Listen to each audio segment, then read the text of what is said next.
Yeah, just a minute. Right, when you're ready. Hello, everybody. Welcome along. Hello. So we've got a few people with cameras on, which is always nice to see. That's a few familiar faces. Yeah, definitely a few familiar faces coming in. Welcome. I know your mics are off, so you're not able to talk with us, but we can see you there, so that's all good. Right, Ian, would you like to kick things off? I think we're pretty much on time, so 1:30. Thanks everyone for joining us. This is part of our series of just keeping people up to date with what's happening in the Microsoft and Office 365 space. And today's topic is about the new Teams app, which some of you may already have, or some of you may be rolling out fairly soon. But ultimately, if you have it already, there may be some tips and tricks on new features and things that you weren't aware of. And for those that have it coming, then there's something to look forward to, certainly. Just a little bit of housekeeping. I'm going to hand over shortly to Anna Marika. In the meantime, I'll be handling Q&As. So in the top menu, you'll see Q&As. If you do have any questions, just fire them in there. I can hear someone chatting in the background. So yeah, Q&As, and at the end we'll cover any questions that I haven't been able to answer during in the chat on the side there, and we'll raise them so everyone gets a bit of value from answering those questions. After we'll send through a recording to everyone as well, and so just look forward to seeing that in your email, and feel free to share that with your team as well, so they know what to expect if they are looking at the new Teams app coming through. And that's really about it for the housekeeping. There is a raise function, but it's probably best we just keep it to the Q&A, just so I can try and answer them, and we'll try and grab any questions at the end, like I said.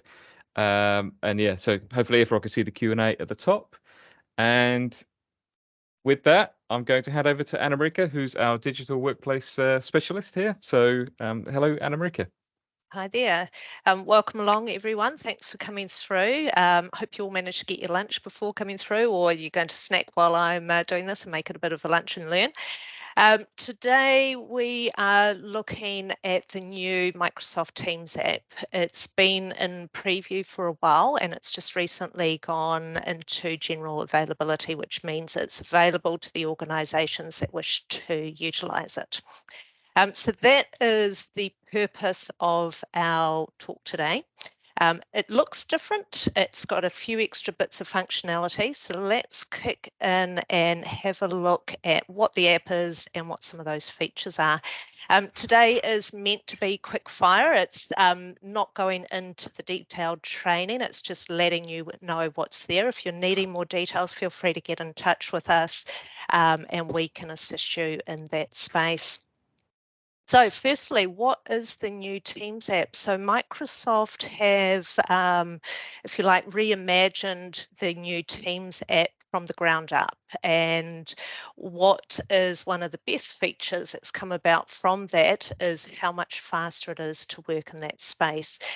So it's up to 2 times faster and it uses less memory, 50% less memory than what your existing app does. Now, we're going to call the old version of Teams, which is probably what you're currently using, the classic Teams, and then this new one we'll call new Teams, just so that you can differentiate between the two.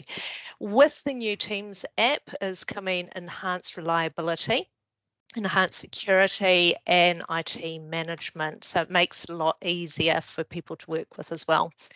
When it was still in preview, there were some features that had not been brought into the app. So if you're one of those people like us who jumped in and tried out the preview, you may have noticed that it didn't do everything that the classic Teams app did.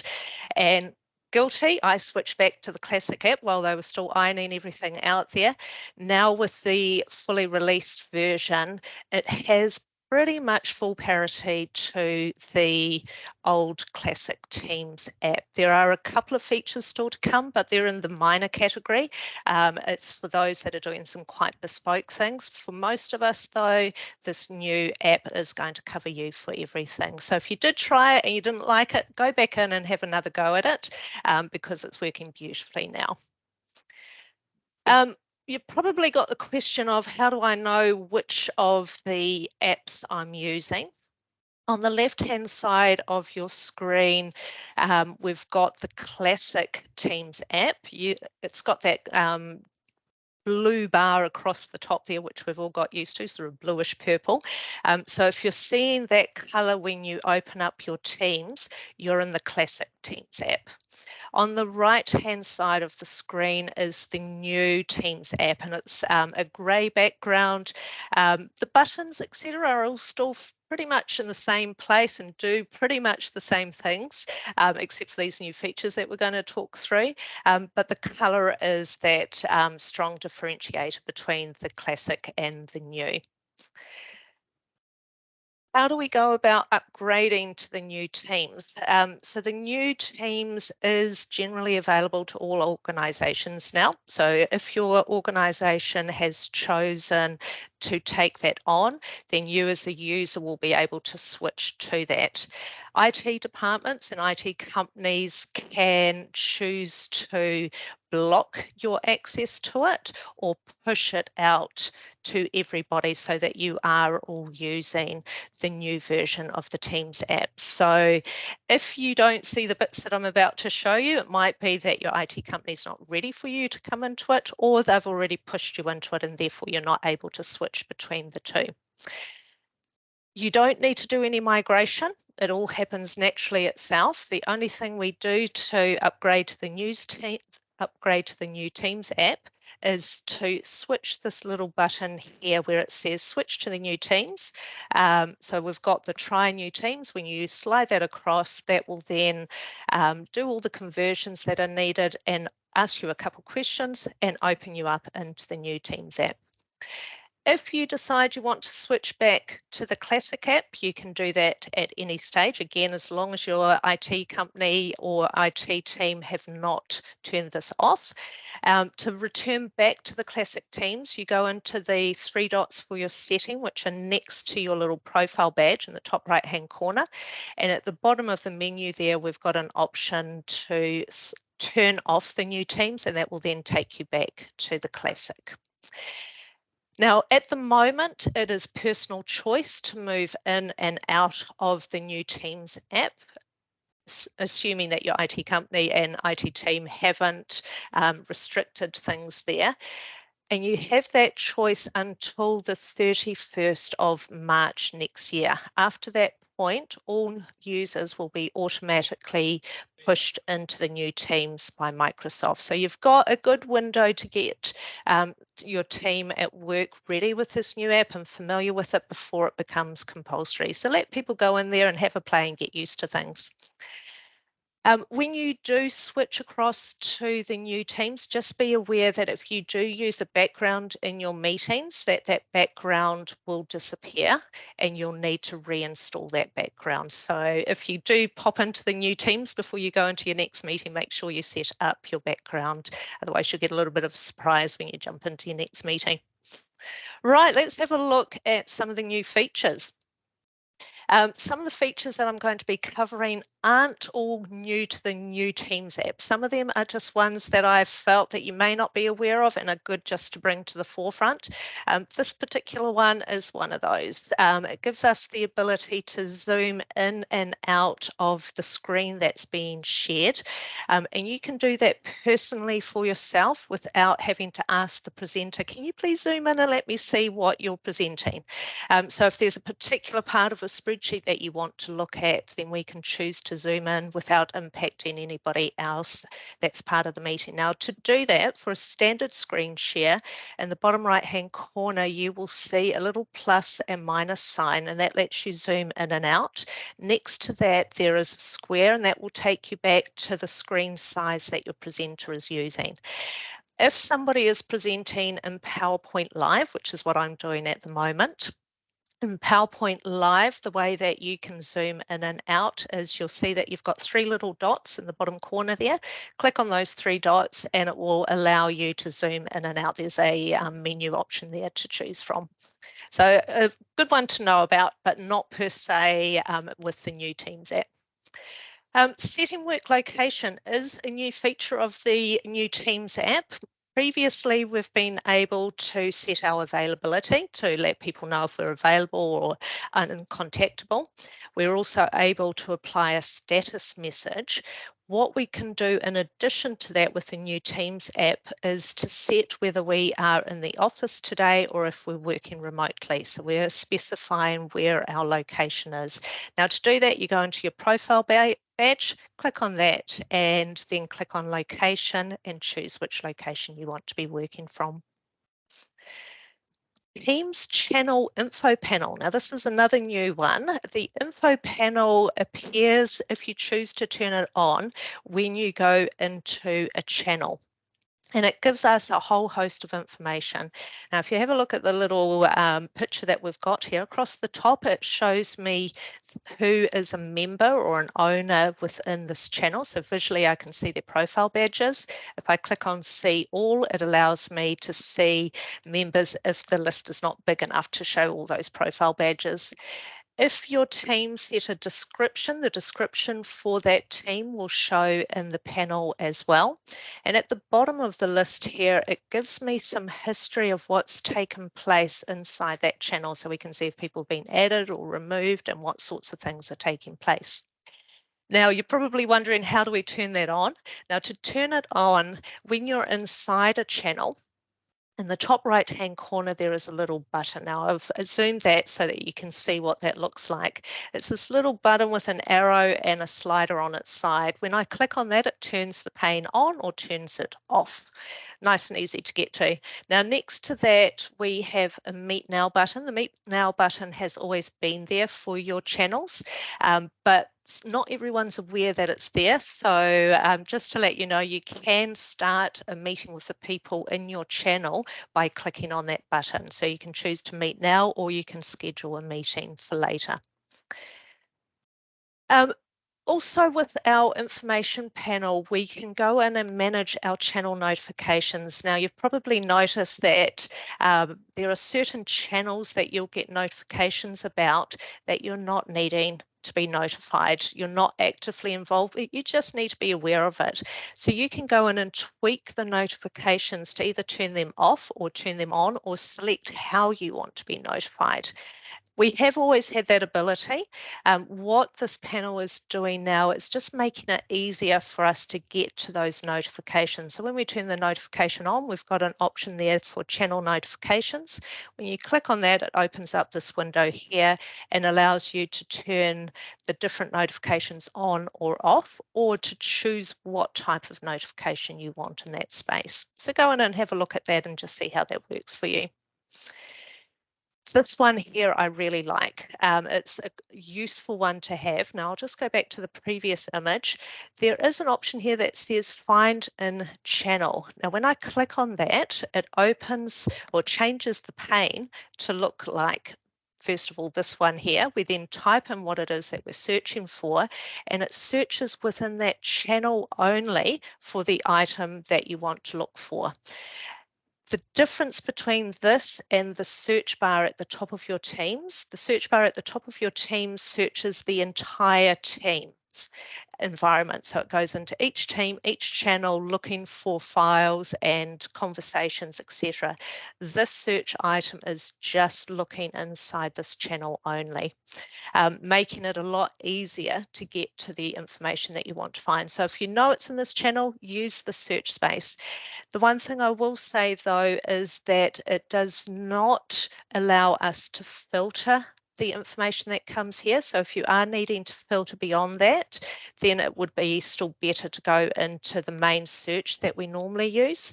It also only searches within the posts themselves. Now I know that the message says there that it's going to search for messages, files and URLs. It's only looking for those if they are inside a post. It's not looking inside your files in the library tab there. So if you are trying to find files, you will still need to use the main search function at the top of your screen, but really fast and handy for when you're working inside that channel. The other feature that I really like in this information panel is that it will display any pinned posts that you've used. Now, before I go into what that looks like, it's probably a good idea to explain what a pinned post is, because some of you may use it and some of you may not. When you're in a conversation, we can click on the three dots and for a particular post and choose to pin that post for others to see. Now, when you pin it, it puts a little drawing pin there and pins it to the top of your messages for others, so everybody will see that pinned item. Now, if we have it pinned, that pinned item shows in our information pane, so it's making it really easy for your audience to see the pinned item. They're not having to scroll around to have a look for that particular item. So I think that's a nice, useful one to have as well. Right, moving away from the info panel. We can change the order of our posts. So in the classic Teams, it went from oldest to newest. And when we wanted to create a new conversation, the conversation was at the bottom of your screen. Now with the new Teams, you can choose whether you want to have it sorted oldest to newest or newest to oldest. And depending on which sort order you have, those new messages will show at the bottom or at the top, so you can flip things around. Now to change it, we click right next to where those buttons were for the information panel. You've got three dots and you can then select See New Post at top. Now while you're in the channel, you might be thinking that it's changing it for just that channel, but it actually changes it for all teams and all channels. So you only have to change it once and it changes it all the way through your Teams environment. Popping out conversations. Now, we have been able to pop out our chats, but we've not been able to pop out conversations previously. Now, popping out a conversation means that we can take one of our conversation threads out of the channel and pop it into a separate window. And that's what this little one here is showing. So we can keep an eye on that conversation while working on something else inside of Teams. So I can go to a completely different team. I can be looking at the libraries. I can go wherever I need to within that team space, and this window of conversation stays open for me to be able to keep an eye on the conversation and add messages in there as well. So again, I think that's a really great feature that they've brought into the team space. Drag and drop. We can now, with our calendar inside of Teams, drag our meeting appointments around inside the calendar. Now that's something we've been able to do in Outlook, but we haven't been able to do it in Teams, and that's now been brought into the Teams space. Now, just for those that aren't familiar, the Teams calendar is a replica of your Outlook calendar. Whatever you do in Outlook will show in Teams. Whatever you do in Teams will show in Outlook. So you can choose whether you want to work in Outlook or in Teams, or be a hybrid person like me. There's certain things I'll do in Outlook and other things that I'll do inside of Teams. So choose the space that you want to work, but it's nice that we now have the ability to do the drag and drop. When you do the drag and drop, it will also allow you to check the participants' availability before you do any updates to the event. Now, some of you will work with other organisations, and we call that cross-tenant collaboration. So that's where somebody might invite you into their organisational Teams space. And when that happens, we have to do what's called tenant switching. So when you wanted to see the information for your tenant, you looked at your space, and then there was a little button we clicked on to switch to the other company's tenant. And it was a bit messy and cumbersome. In this new Teams environment, we are able to tenant switch a lot quicker. And it's a lot easier to do the switching as well. To do the tenant switching, I click on my profile badge. And down the bottom here, no, it's not your eyesight. I've blurred out the names of the other tenants that I'm involved in. I can click on the names of those tenants and go in and check my messages and have a Teams meeting, etc. And then when I need to, I go through the same process and flick back into my own tenant. So the switching is really fast, but what's really nice here is that we now get notified of any notifications from that tenant, even if we're not in it. So in the old Teams space, you had to be in that other tenant to receive the notifications. Now you will get the notifications regardless of which tenant you're in. So another great thing to have happen. We can also have different availability showing for each of those different tenants. So in my home tenant, I've marked myself as available. And in this first of my external tenants, I've marked myself as unavailable. And then further down, I'm kind of available. So I can have different availabilities per tenant that I'm set up for. If you need to add a new tenant, we can click the add another account. We can also remove ourselves. So if we're no longer part of an external tenant and you don't want it showing, it's easy enough to remove yourself as well. Another thing that's great with our tenant switching is that I can open up a window from a different tenant while still working in my home tenant. So I can have a chat active from one tenant and a meeting active in another tenant, and my main window for a tenant open. So I can choose what aspects I want to be seeing. Something we just weren't able to do in the old Teams environment. New OneDrive. Microsoft has released a new version of OneDrive, and they've brought that new experience into the Teams space. Now, there is lots to cover in the OneDrive, so we've got a separate webinar to take you through the new OneDrive app that's come out. But it's great to see that those features are naturally embedded in the Teams space. And because it's in that Teams space, there are other parts that are naturally flowing into places that you would be working inside of Teams, even if you're not working with OneDrive. So you'll see some of those things coming through as you work in Teams as well. Now, our webinar on the OneDrive will be sometime early 2024 for those that are interested. Right, the People app. There is the opportunity to add additional apps into Teams. We've always had that ability, and for those of you that have gone exploring, there's hundreds of apps available. One of the apps that is available to us with this new Teams app is the People app. And it's again a Microsoft app linked with your Teams space. Now, for those of you that haven't added apps into the Teams space before, on the left-hand side of your window, we have what's called the app rail. That's where you switch between Teams and chat and calls. And on that app rail, you'll see 3 dots.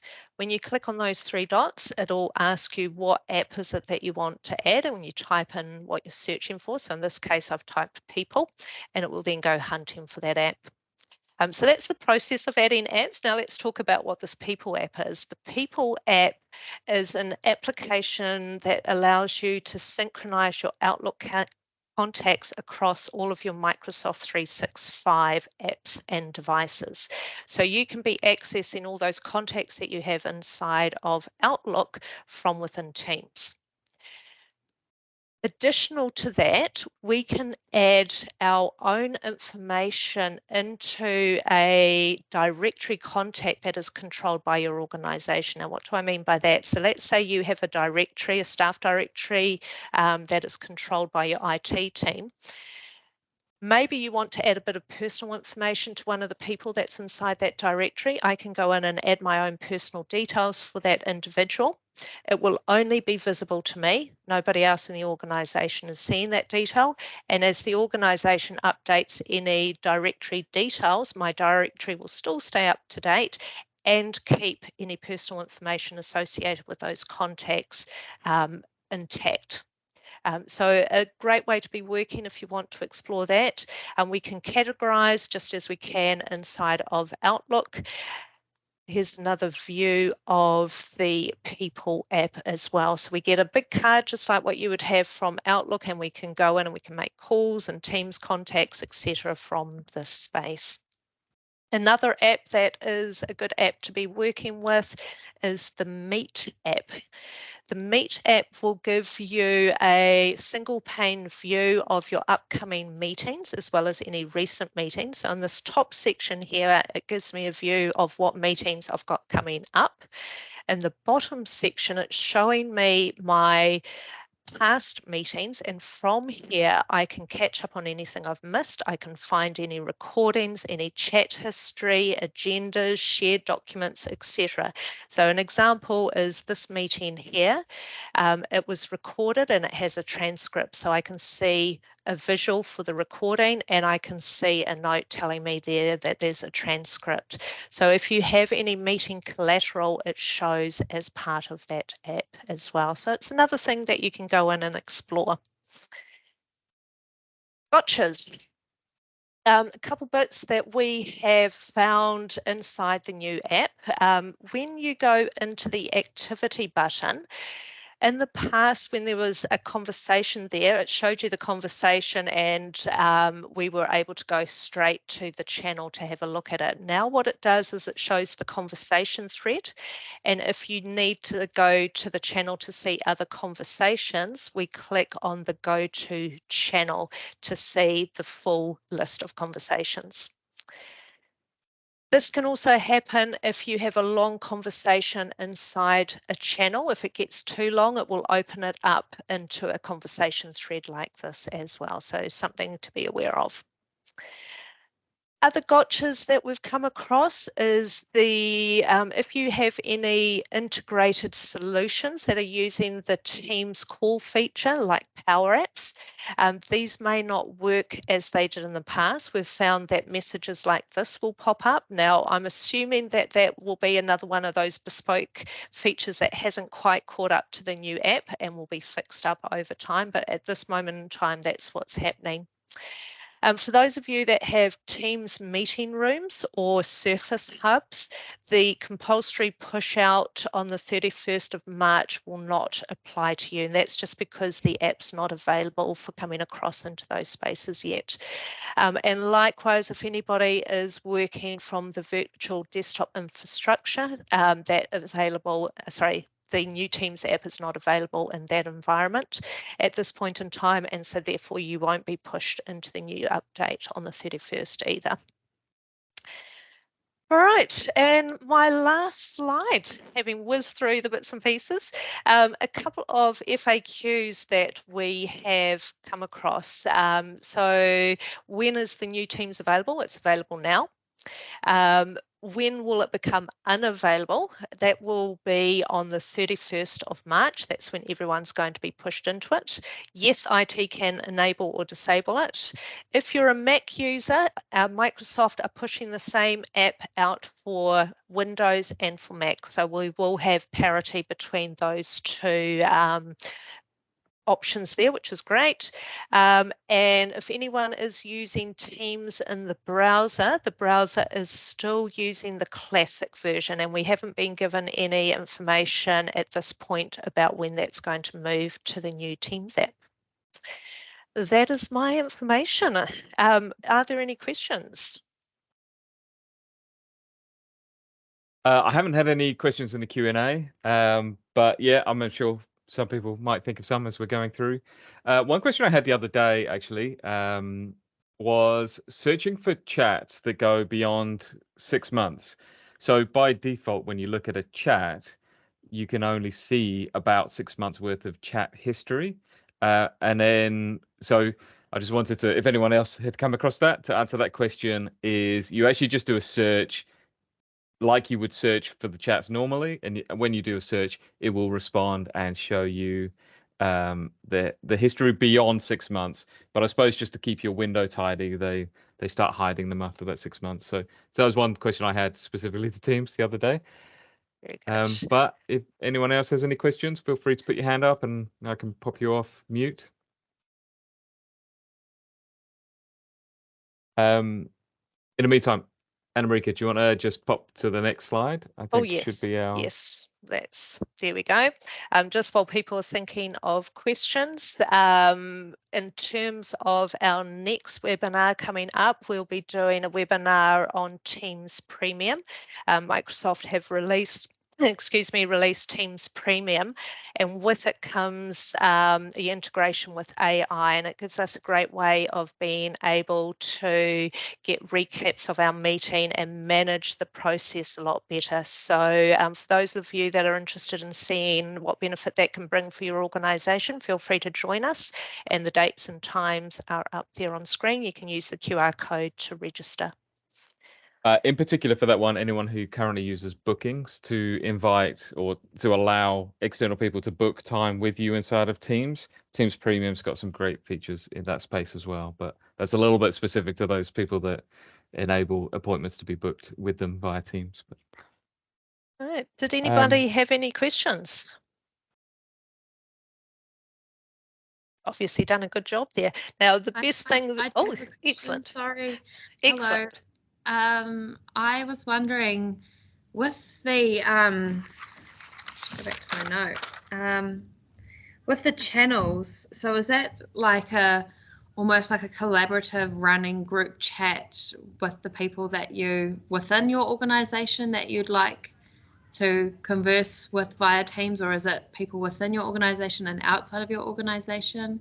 So the channel conversations are the posts. So if you're used to going to that post tab in Teams, that's where we carry out the conversation with the team members, and you can break it up by channels. So when you go into each of the different channels, we have a conversation just inside that channel for the members of that channel. So only people that are invited into that channel will see the conversation. And so if you're asking the difference between a chat and a channel conversation, then a chat is initiated by essentially between a user, like a one-to-one chat or a one-to-many chat.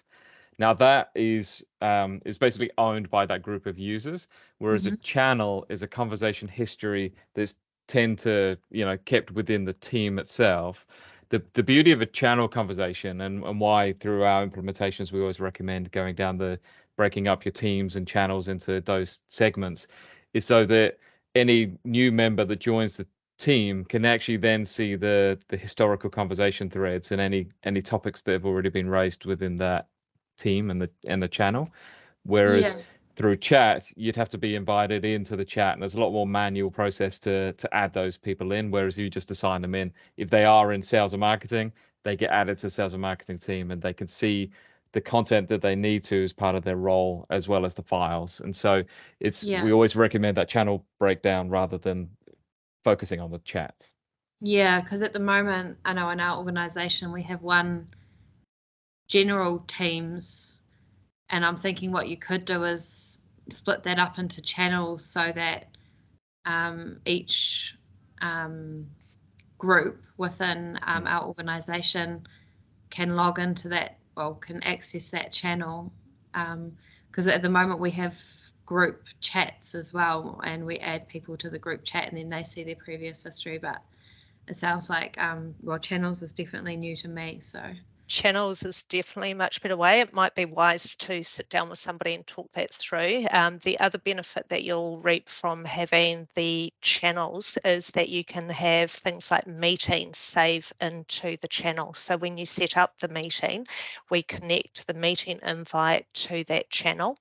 The attendees will be able to access all the meeting collateral from that meeting. So if you use the whiteboard, if you recorded the meeting, if there is a transcript, the attendees list and all that sort of information gets stored inside the channel itself, and anybody in the team can access that information. So it keeps it all nice and tidy in the one space.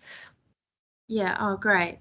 Yep. Thank you. There is a bit of strategy behind that as well, because there are different types of channels. So you have public channels, private channels, and there's shared channels. So that's the type of thing you just need to sit down and have a think through of how to structure it, because you kind of want to get it right or close to right the first time. It's easy to add beyond that, but to kind of clean it up and redo it again from scratch is always a bit more of a challenge. Yeah, no, that's great. It's something I can definitely speak with our management team about. Thank you. Yep. If you Okay, need any great. support, feel free to get in touch. Great. Thank you Good. so much. So good. Any other questions? I think we're running over time. I am more than happy if anyone's got any questions, ping it through in an email, and we'll do a summary. If we get questions from people after the event, then I'll send them actually to everybody, so that you'll benefit from the answers. But yeah, thanks very much for joining. Don't forget, follow us on LinkedIn, and the next session's on Teams Premium, 13th of December. So look forward to seeing you all there. Thank you all for coming along. Thank you very much.